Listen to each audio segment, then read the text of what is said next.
Today is September 18th in the year 2007. I'm Karen Herman with the Archive of American Television. It is my great pleasure today to be interviewing Lloyd J. Schwartz here in Studio City, California. Glad to be here. Thank you so much for being with us today. Our first question, we're going to start right from the beginning. What was your name at birth? My name, Lloyd Schwartz, Lloyd J. Schwartz, Lloyd Jeffrey Schwartz. Jeffrey? Now, it was interesting because Lloyd means gray in Welsh, and Schwartz means black in German. So my parents, I guess, thought I was pretty colorless. No, how did you get, where did that name come from? Is that? I have no idea. I have no idea. Lloyd is the same as Floyd. That's why it has two L's in Welsh. So the F and the L have kind of the same sound, so it's true. That's as much as I know. Did you have any nicknames growing up? Not growing up. In college, I got a couple of nicknames. One was the Vulture, because I was in a fraternity and guys would bring their girlfriends around and I would kind of swoop in and take them away. And so that's why they call me the Vulture. When were you born? May 2nd, 1946. And where? Los Angeles, California. And the first house that we lived in was in Studio City, and I have never changed zip codes. In fact, when we were born, there were no zip codes, but I was still in the zip code. Let's talk about your parents. What is your father's name? My father is Sherwood Schwartz. My mother is Mildred Schwartz. Sherwood Schwartz, he's famous. We'll probably get into that a bit here, but Hal Canner once referred to him as Robin Hood's rabbi, and that's kind of stuck for a long time. Mildred, I don't know where she got her name. Now, your father, when were you aware that he was in show business? He really separated a lot. He was dissembling that from the family. So he would go off to work and then come home. And I think I knew when he was doing the Red Skelton show, and that was in the late 50s. So I was 10, 12, something like that. He was on that for 8 years. And he would watch it sometimes at home, but he never brought the work home. But I remember going to the Skelton show a couple of times. Fabian was on it. I got to meet Fabian, Red Skelton. But he would watch the Red Skelton show at home, and it was done live. And Red was an avid ad-libber. And so a lot of the lines he said weren't the ones Dad wanted him to say. And so he'd watch the show and kind of whimper. He would whimper till the end of the show. And then, because it got long when Red would do it, and the credits would go, and sometimes Dad was happy about that. Did you have any idea what he was doing for the show, or what his job was outside of the home?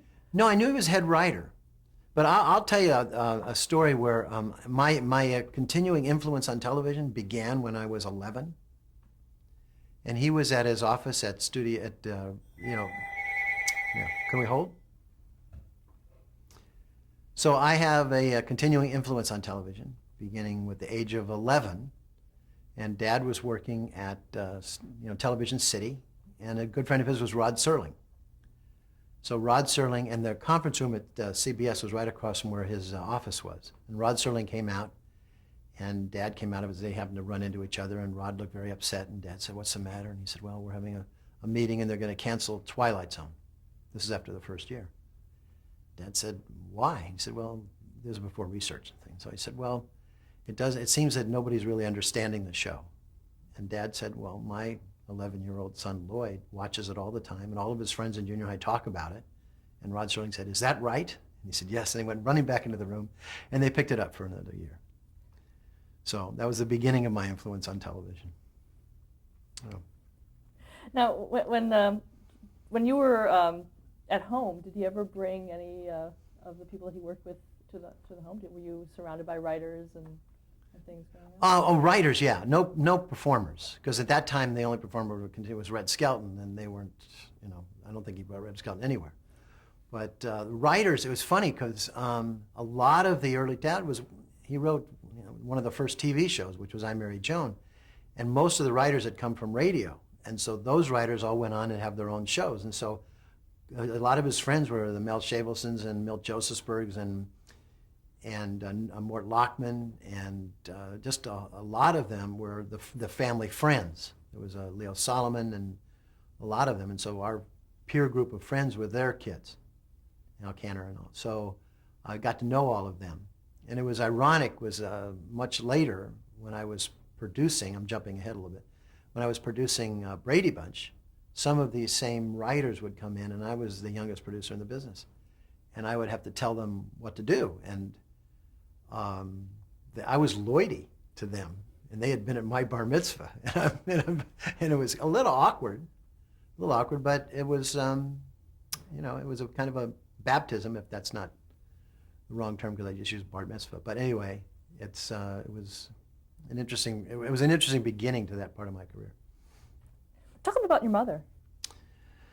My mother mostly was a housewife, very supportive of my father, and a good mother in terms of she was the den mother, supportive in terms of what we were trying to do. We were not influenced certainly not to go into the business by my mother, because we have 4 kids in the family. We're very different in different fields.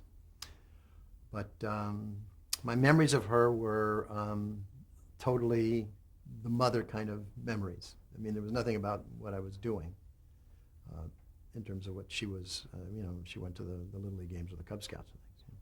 You said you had 3 siblings? Yes, I have an older brother, Don. He's 3 years older, and he didn't go into the business. He's an ophthalmologist and an eye doctor. I was there, and that's 3 years younger than my brother, and 3 years older than my younger brother, who is an attorney, and he's now become a writer too. And they're finished filming a movie of his. And what's his name? His name is Ross Schwartz, and he's just doing a movie called Bottle Wars. I think it's called Bottle Wars, about wine. And but he's a show business attorney mostly, and he handles the Gilligan and Brady Bunch things. And then my sister is 10 years younger than I am, and I was kind of out of the house during her formative years. I was already in college, but recently we've written a lot recently, and she's worked with us. She acted in Brady Bunch, played Greg's girlfriend in a few episodes, and then when we did Brady Brides I brought her on the staff, and then I've written Brady Bunch in the White House. I wrote with her, and then we wrote Gilligan's Island the musical together. And her husband is a very famous guitarist, Lawrence Juber, who played with Wings. And Lawrence has scored a lot of our movies. We try to keep everything kind of in-house. But the 4 kids, that's by my mother. So we had basically a son who's a doctor, a son who's a lawyer, and a son in the family business. So that's the Jewish jackpot. Is there a lot of humor in your house growing up? It's funny. It's hard for me because I only grew up in my house. So people have said that there's always a lot of humor. They told us that, but that's just. It was always humor was always considered the right way to go. If you tell a joke, that was fine, and I kind of remember that. But it was not done. I don't think we had a situation comedy house. If we had any house that you can compare it to, it was the Brady Bunch, in terms of parental attitudes. So what you would see from Mike and Carol Brady was basically Sherwood and Mildred Schwartz's style of parenting. Can you give me an example of that? Oh yeah, a lot of the episodes. I mean, the parenting in that is they would be supportive of the kids. They would allow the kids to do what they were going to do, and then they would pick them up when they did something wrong. It was a little bit formal. It was 50s formal. If you watch the Brady Bunch, there's not a lot of poking and jumping on each other and stuff, really. And the father was a stern kind of father who was, all of Mike Brady's lectures are pretty much things I'd heard before. It's funny because people would talk about the Brady Bunch and they would say, that's not how real families are. Well, that's not how your real family is. That's how mine was. I grew up, I made a volcano for junior high, and then Peter made a volcano. And then when I was at college, I was a cheerleader, and there's a lot of cheerleading in Brady. And some of the painful girlfriend things that happened to me, and so they were in there. And so it was a lot of the shows were that. So. What kind of shows did you watch as a kid? Television shows? I remember watching a lot of family shows. I did. In fact, when we did Brady, I never thought that Brady would have any kind of impact because the real good shows were Leave It to Beaver and Father Knows Best. That's what I like to watch. I watched a lot of television. There was not a restriction on it in terms, I know a lot of families say you can only watch from this many hours or something. We watched a lot, but I was a good student anyway, so it didn't really impact on that. But I remember watching, I loved The Lone Ranger. I loved working, when I got to work with Jay Silverheels on a Brady episode later. That was interesting to then sometimes work with your heroes. You know, it was always a kind of a surprise. From later on, Mickey Mouse Club, and there was one time there was a lineup that I just thought was really exciting, and I remember going to school with this, and I said, "Look what's going to be on," and nobody seemed to care but me. You know what I mean? You know, that's how I, saw my life going. So it was. Did you know what you wanted to be when you grew up? I didn't know what I wanted to be. I knew I'd always done writing. I'd always done kind of skits and things, and always thought that was what the normal life is. And I couldn't understand why my friends didn't think that was normal, because it was normal for me. So in junior high, I wrote from the, articles in the paper, and I wrote skits, and I was always running for everything. I was present at everything. Then I went into college, and I wrote skits and did that, but I was going to be an English teacher. I thought that's really what I was going to do. But I took all these theater arts classes. And then, because of a summer job, I worked on It's About Time with Dad when I was 17. And it was easy, and I was always getting A's in all these theater things. And then, sure enough, when he did Brady, and by that time I had made a switch to television. I've already been writing. I sold Love American Style when I was in college. I wrote that. And the war happened. The Vietnam War happened, and so I went to theater arts graduate school. And I think that's when I kind of made a transition away from being an English teacher. I was really glad, though, I took all the English classes, because I have a background now in, I read all the classics. And I know that I never would have sat down and read those classics unless somebody told me to. But it's been very helpful. In what ways? Well, because I reference those things in my own writing. I always, there's always quotes from different plays and things. I love the themes. Sometimes we would do an episode, and then I was always pleased to be able to put some little kind of literary reference in it. When you were a kid, did you go to your father's sets a lot? Early on, it was just Red Skelton, so it was going to a show that was live, and we went to a few. The next show, Can you describe that experience? I was really young. I remember. It's hard because it was. I'll tell you this one though. This is one. The first show I ever went to, my uncle Al and my dad came from a family of 3 writing siblings. So Albert wrote a show called The Frank Sinatra Show. It was a variety show. And this was my first experience on a show. And they don't let kids there, but because we were the sons of or nephew rather, of a writer. So we're up in the bleachers, and they said, ladies and gentlemen, this must have been a rehearsal, because it went, ladies and gentlemen, here he is, Frank Sinatra. And Sinatra came out, and he stood on the stage, and the director said, Frank, could you move a little bit to your left? And Sinatra said, I'm standing here. And the director said, Frank, you got to move a little bit to the left or we can't get you on the camera. And Sinatra said, I'm standing here. And those were the big stomping cameras in those days. And then the announcer said, thank you, ladies and gentlemen. And that was the end of the rehearsal. We all went home. That was my first experience on a show. That was Sinatra. Skelton was interesting because Dad I didn't know any of this. I didn't know that he wasn't getting along with him. I found that out later. But he introduced him. He was nice enough then.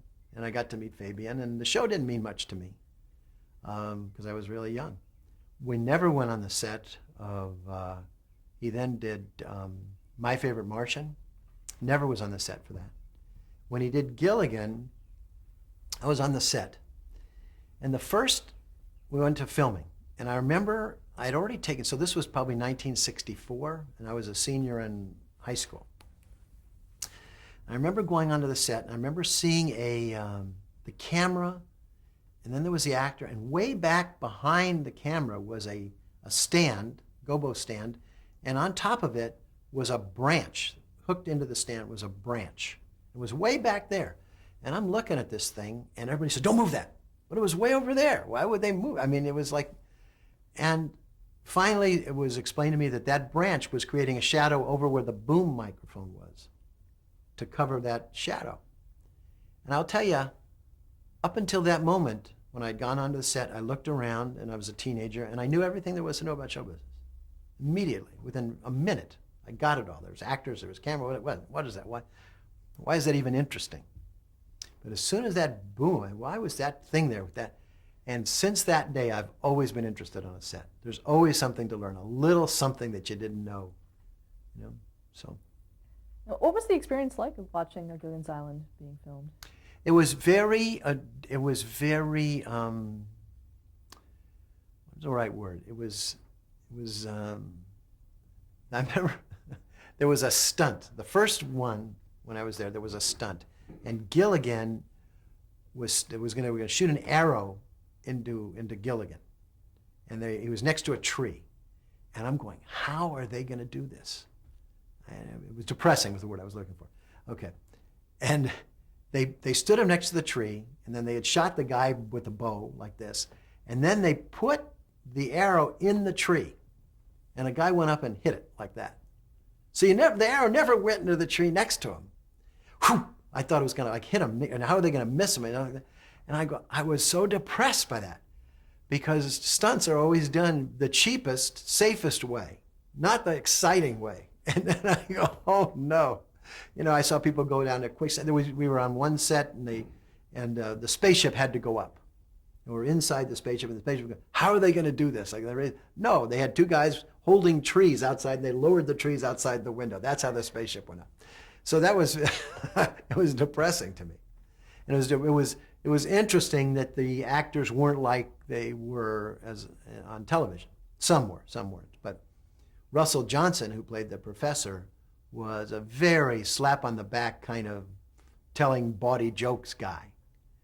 Well, that's not the professor you think, So that was interesting. And then Bob Denver was he was a very reclusive kind of person, and not at all like Gilligan.